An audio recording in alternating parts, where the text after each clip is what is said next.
Brahmapura House on girls' education.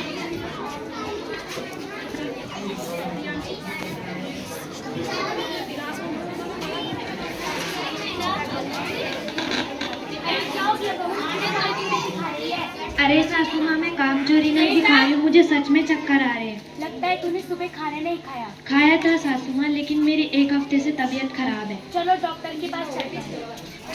Doctor साहिबा नमस्ते। नमस्कार अम्मा जी, बोलिए कैसे आना हुआ? मेरी बहू की एक हफ्ते से तबीयत खराब है, जरा इसको देख लो।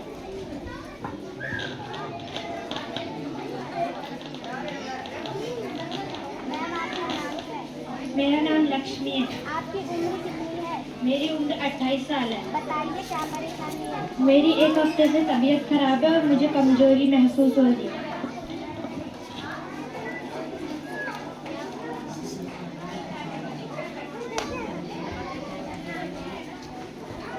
माइक एक्सचेंज करो।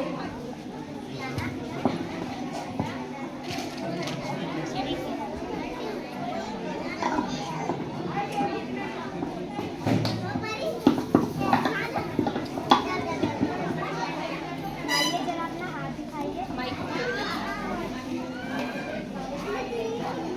अरे अम्मा जी, ये तो खुशखबरी की बात है, आपकी बहू माँ बनने वाली है। अरे हाँ बेटा, ये बहुत खुशखबरी की बात है, मेरी बहू फिर से माँ बनने वाली है। पहले बहू की हालत तो देखिए, इनके खाने पीने का ख्याल रखना और इनसे ज़्यादा भारी काम मत करवाना।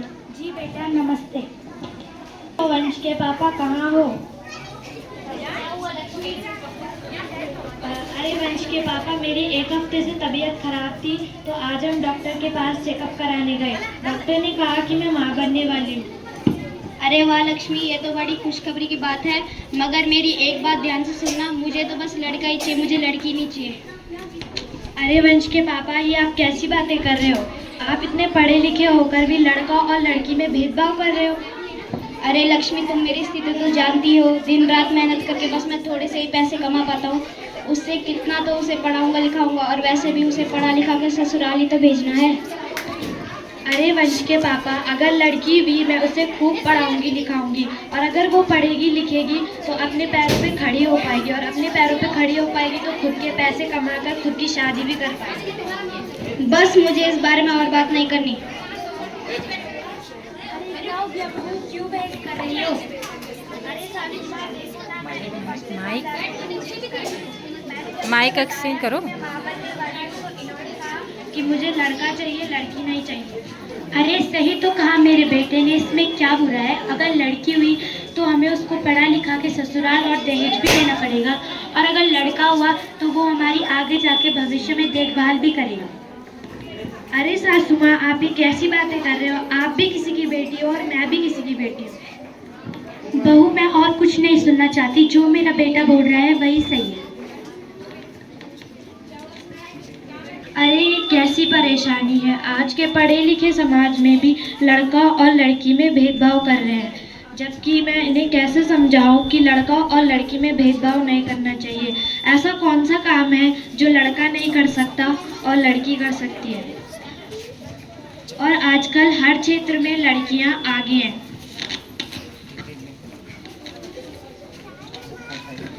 जैसा कि आप लोगों ने देखा अब तक के रंगमंच में यहाँ पर कैसे एक भोंड को गिराने की बात की जा रही है, जो कि कानूनी अपराध है और हमारे समाज में इसको बिल्कुल निषेध कर दिया गया है। और बेटा और बेटी में आज भी हमारे समाज में कहीं ना कहीं ये पक्षपात आज भी देखने को मिलता है, लेकिन समाज ये नहीं जानता है ये सृष्टि की जो रचनाकार है वो एक स्त्री है।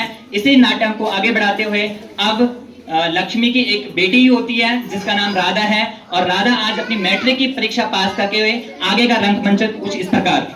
कहाँ हो, जल्दी आओ। अरे बेटा, क्या हो गया? मैं यहाँ हूँ। अरे माँ, ये देखो, आज मेरा 12th का रिजल्ट आ गया और मैं फर्स्ट डिवीजन से पास हो गई। अरे वाह बेटा, ये बहुत खुशी की बात है। माँ, अब आप मेरा दाखिला डिग्री कॉलेज में करवा दो, मुझे अपनी आगे की पढ़ाई करनी है।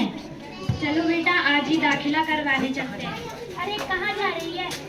अरे दादी, आपको पता है मेरा 12th का रिजल्ट आ गया और मैं फर्स्ट डिवीजन से पास हो गई हूँ। अरे क्या करेगी, इतना पढ़ लिख के जाना तो तुम्हें ससुराल ही है, दोनों तो तुम्हें बर्तन ही है। अरे दादी, आप रहने दो, आपका तो हमेशा का यही है। चलो माँ, हम चलते हैं। चलो। अरे देख, कितना ज्यादा काम है, देख कितना ज्यादा काम है, खाने के लिए, बर्तन धोने के लिए और दाल कूटने के लिए दिया। ये काम कौन मेरी माँ करेगी? ठीक है दादी, मैं सारा काम करके चली जाऊंगी।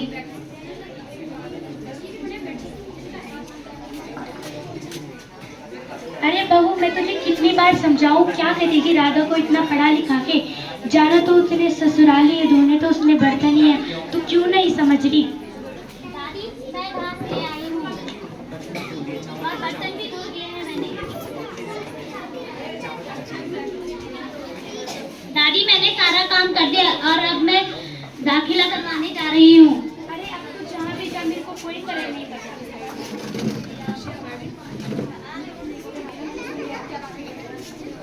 अरे राधा, मैं तुझे कितनी बार समझाऊं, तू क्यों नहीं समझ रही? क्या करेगी इतना पढ़ा लिखा के? इसको जाना तो इतनी ससुराल ही है, तू क्यों नहीं समझ रही मेरी बात?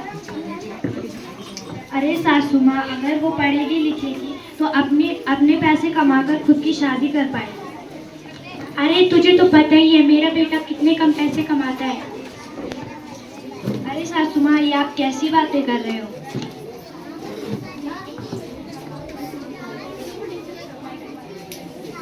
अरे दादी, मैंने सुन लिया, मैं कोई शादी वादी नहीं करूंगी, मुझे अभी आगे पढ़ना है। अरे लक्ष्मी, शादी से मुझे याद आया, राधा के रिश्ते वाले आ रहे हैं, जाके अच्छे से तैयारी कर। दादी, मैंने बोला ना, मुझे कोई शादी नहीं करनी, मुझे आगे पढ़ाई करनी है। अब कितना पढ़ेगी लिखेगी? 12th पास कर तो दिया है तूने। नहीं, मुझे आगे पढ़ना है, अपने पैरों पर खड़ा होना है। अरे लक्ष्मी, क्यों पढ़ा लिखा रही है इसको?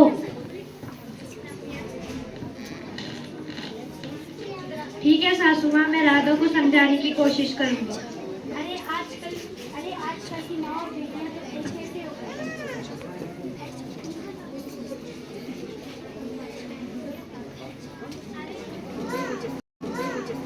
राधा बेटा, इधर आओ।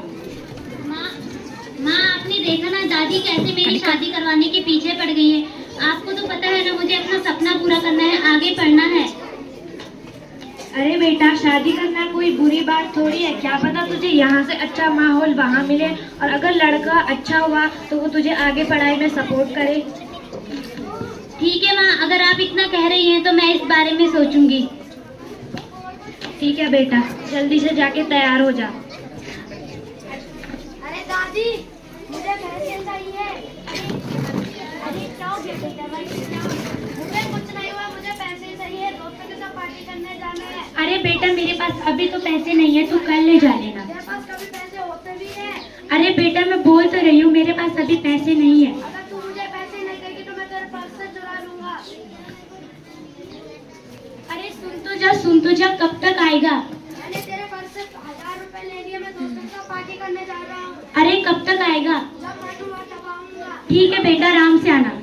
लिया माँ जी, आपके लाड प्यार ने उसने सर पे चढ़ा दिया है। अरे बहू, तू चिंता क्यों कर रही है? अभी तो वो छोटा है। अरे सासू माँ, आप ही कैसी बातें कर रहे हो? आपके लिए वो छोटा है और मेरी राधा बड़ी। मेरी राधा तो ससुराल जाएगी, वो तो अभी हमारे घर ही रहेगा।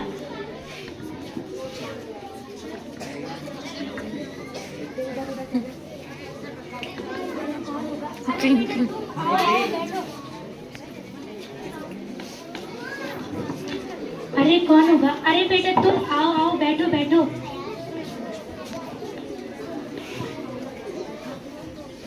आने में कुछ दिक्कत तो नहीं हुई? बेटा, आने में कुछ दिक्कत तो नहीं हुई? ठीक है, मैं राधा को भेजती हूँ। लड़का कौन सा?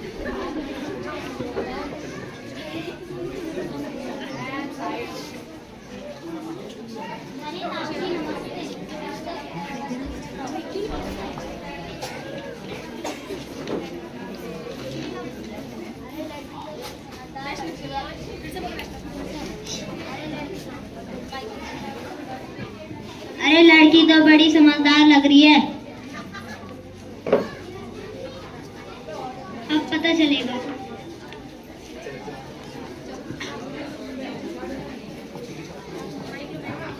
भाई साहब नमस्ते।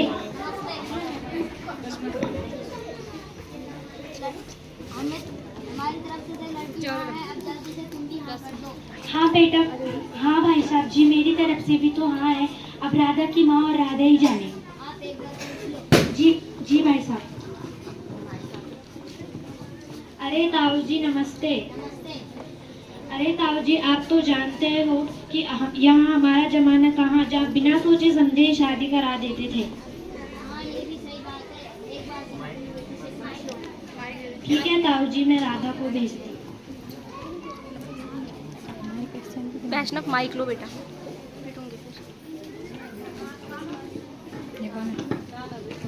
आपका नाम क्या है? मेरा नाम राधा है और आपका नाम? मेरा नाम सुजीत है। आप क्या काम करते हो? मैं इंडियन आर्मी में कैप्टन हूँ। मेरी शादी के लिए कुछ शर्तें हैं।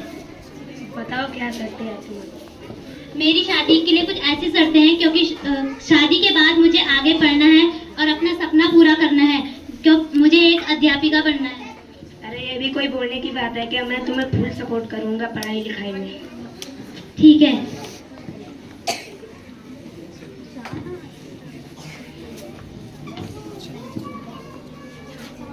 अरे लक्ष्मी, मेरी तरफ से तो लड़का हाँ है, अब तू भी हाँ कर दे। क्या करेगी राधा को इतना पढ़ा लिखा के? अरे हाँ सासू माँ, हम दोनों की तरफ से भी हाँ है। मैंने राधा को समझा दिया है।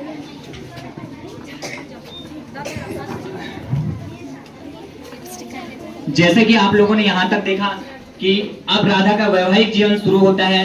बड़ी संघर्ष के साथ उसने इस बात को मनाया और लड़के से भी अपनी मन की बात रखी, क्योंकि जमाना बदल चुका है। अब वो जमाना नहीं है कि घर वालों की पसंद के ही, मतलब पहले जमाने क्या होता था, लड़की को सीधा बिना पूछे समझे ही लड़के के हाथ में सौंप दिया जाता था। लेकिन आज वो जमाना बदल चुका है और हर एक लड़की को पूरा अधिकार है अपने विचारों को अपने जीवन साथी के सामने रखने का। इसी प्रकार राधा ने ये पढ़ लिख कर हौसला दिखाया और आगे का वैवाहिक जीवन राधा का कुछ इस प्रकार से शुरू होता है।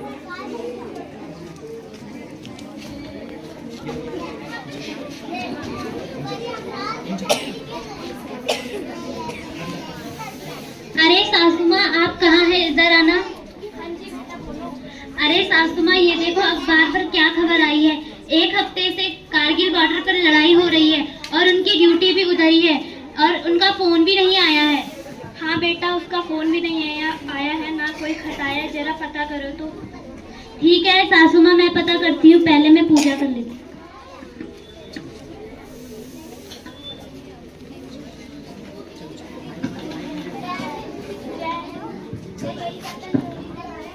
हाँ, मैं उनकी माँ।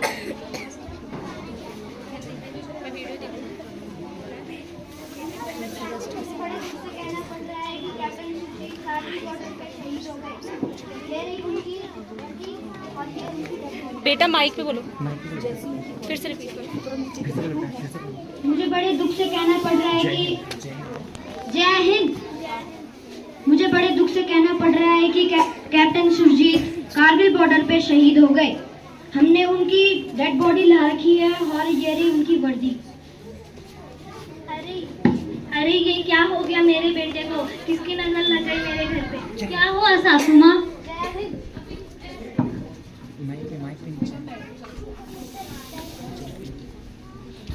ये क्या हो गया मेरे पति के साथ? आपने तो मेरे से वादा किया था कि आप मुझे आगे पढ़ाएंगे, और ये क्या, आपने तो अपना वादा पूरा भी नहीं किया।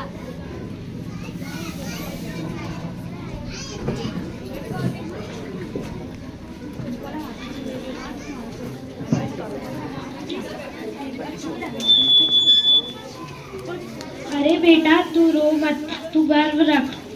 तुझे तो गर्व होना चाहिए कि तेरा सुहाग अमर है और तेरा पति इस देश के लिए शहीद हुआ है। मैंने तुझे पढ़ाया लिखाया है, तू उस पढ़ाई का उपयोग कर और अपने पैरों में खड़ी हो। ठीक है माँ, अब मैं आगे से अच्छे से पढ़ूंगी और अपने पति और अपना सपना पूरा करूंगी।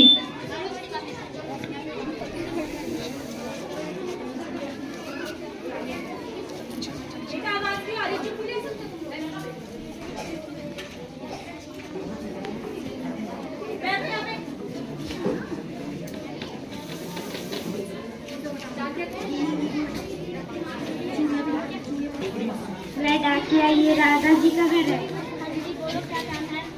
उनका खाता है, सरकारी नौकरी से वो टीचर बन चुकी है। लीजिए। अरे राधा बेटा जरा इधर आना।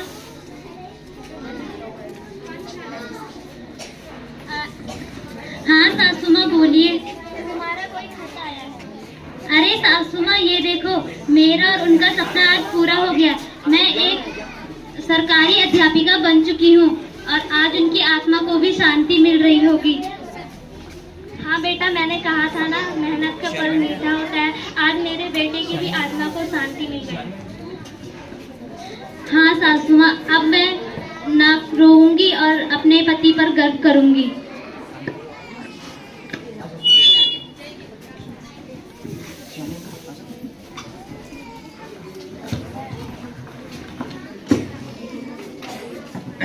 नमस्कार। जैसा कि आप लोगों ने देखा कि ब्रह्मपुत्र हाउस के छात्र छात्राओं के द्वारा एक नाटक प्रस्तुत किया गया था, जिसमें समाज के कई विषयों पर इसका रंगमंचन किया गया। जहां पर सबसे पहले एक कन्या भ्रूण हत्या के लिए, बेटा बेटी में पक्षपात के लिए, दहेज प्रथा के लिए। सबसे बड़ा अभिशाप तो दहेज बन चुका है। कई सारे माँ बाप तो बेटियों को इसलिए अभिशाप मान रहे हैं, कहां से हम इनको पढ़ाएंगे लिखाएंगे, कहां से इतना दहेज जुटाएंगे, कैसे हम इनकी शादी करेंगे। और इसी कारण से शायद ही कहीं ना कहीं ये कारण आज ये है कि बेटियों को गर्भ में ही मारा जा रहा है। इसके ऊपर बहुत बड़ा कानून भी बन चुका है, लेकिन आज भी हमारा समाज इतना जागरूक नहीं है कि इसके ऊपर कदम उठा पाए। फिर आप लोगों ने देखा किस तरीके से एक आर्मी वाले की पत्नी, आर्मी वाले की बीबी और बहन और माँ अपने दिल के ऊपर पत्थर रख के अपने स्वाग को, अपने भाई को, अपने पुत्र को देश के लिए बलिदान देती है और हर एक त्योहार पर याद करती है कि आज अगर मेरा बेटा पति और भाई होता तो वो भी आज इस त्योहार में हमारे साथ मना रहा होता। फिर भी एक औरत कितनी शक्तिशाली होती है। एक सरस्वती का रूप भी तो एक काली का, एक दुर्गा का हर रूप लेके समाज में उतरती है। और जब जब उसे हर एक समाज में बुराइयों को खत्म करने के लिए फिर भी उसने हिम्मत जुटाई और शिक्षा को हथियार बनाकर, एक कलम को हथियार बनाकर उसने सारी समस्याओं का सामना किया। इसी के साथ जय हिंद, जय भारत, जय उत्तराखंड।